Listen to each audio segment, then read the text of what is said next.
বাংলাদেশের ঐতিহাসিক সিরিজ জয়ের আনন্দের মধ্যে অধিনায়ক মেহেদী হাসান মিরাজের কিছু সিদ্ধান্ত নিয়ে প্রশ্ন তুলেছেন বিসিবি তামিম ইকবাল। বিশেষ করে অলরাউন্ডার মোসাদ্দেক হোসাইন দলে সুযোগ পেলেও কেন নিয়মিত বোলিং পাচ্ছেন না তা নিয়ে চলছে আলোচনা। অস্ট্রেলিয়ার বিপক্ষে সিরিজে মোসাদ্দেক ব্যাট হাতে গুরুত্বপূর্ণ অবদান রাখলেও অনেক ম্যাচে তাকে খুব কম ওভার বা একেবারেই বোলিং করতে দেখা যায়নি। এই কারণে সামাজিক যোগাযোগ মাধ্যমে অনেক ভক্তের দাবি, যদি মোসাদ্দেককে একাদশে রাখা হয় তাহলে তার অফ স্পিনকেও কাজে লাগানো উচিত। তবে মিরাজের ব্যাখ্যা ভিন্ন। সিরিজ শুরুর আগে তিনি স্পষ্টভাবে বলেছিলেন মোসাদ্দেক একজন ব্যাটিং অলরাউন্ডার আর তিনি নিজে বোলিং অলরাউন্ডার, তাই দুজনের ভূমিকা এক নয়।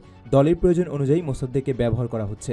তারপরও ক্রিকেট প্রেমীদের প্রশ্ন থেকেই যাচ্ছে, যখন অতিরিক্ত স্পিন অপশনের দরকার হয় বা মূল বোলাররা চাপের মধ্যে থাকেন তখন মোসাদ্দেককে ব্যবহার না করাটা অনেকের কাছে বিস্ময়কর মনে হচ্ছে। বিশেষ করে তিনি অতীতে বাংলাদেশের হয়ে গুরুত্বপূর্ণ উইকেটও এনে দিয়েছেন। সিরিজ জিতলেও মিরাজের অধিনায়কত্ব নিয়ে আলোচনা থামছেই না।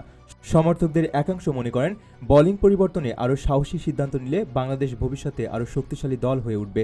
অন্যদিকে ফলাফল বলছে মিরাজের নেতৃত্বে বাংলাদেশ টানা সিরিজ জিতছে এবং অস্ট্রেলিয়ার বিপক্ষে ইতিহাসও গড়েছে।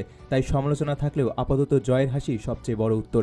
মোসাদ্দেক হোসেন দীর্ঘদিন ধরেই বাংলাদেশের ক্রিকেটে একজন নির্ভরযোগ্য অলরাউন্ডার হিসেবে পরিচিত।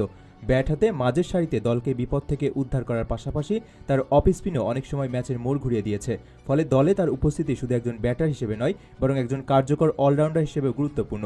এ কারণেই সমর্থকদের বড় একটি অংশ মনে করেন মোসাদ্দেককে শুধুমাত্র ব্যাটিংয়ের মধ্যে সীমাবদ্ধ রাখাটা তার সামর্থ্যের পুরোটা কাজে না লাগানোর শামিল। অস্ট্রেলিয়ার মতো শক্তিশালী দলের বিপক্ষে ম্যাচে অতিরিক্ত একজন বোলিং অপশন থাকা সবসময় সুবিধাজনক, বিশেষ করে যখন প্রতিপক্ষের ব্যাটাররা সেট হয়ে যান বা কোনো বলার খারাপ দিন পার করেন, তখন পার্ট টাইম কিংবা অলরাউন্ডার বলারদের ভূমিকা গুরুত্বপূর্ণ হয়ে ওঠে। অনেকেই মনে করছেন এমন পরিস্থিতিতে মোসাদ্দেককে কয়েক ওভার বোলিং করালে হয়তো নতুন কিছু সুযোগ তৈরি হতে পারত। তবে অধিনায়ক হিসেবে মিরাজেরও নিজস্ব পরিকল্পনা আছে। তিনি হয়তো মনে করেছেন যে দলের মূল বোলাররাই নির্ধারিত কাজ সফলভাবে করতে পারছেন। নাহিদ রানা, মুস্তাফিজুর রহমান, তানজিম হাসান, সাকিব এবং অন্যান্য বোলাররা যখন ধারাবাহিকভাবে উইকেট এনে দিচ্ছেন তখন অতিরিক্ত ঝুঁকি না নিয়ে প্রতিষ্ঠিত পরিকল্পনাতে আস্থা রেখেছেন তিনি।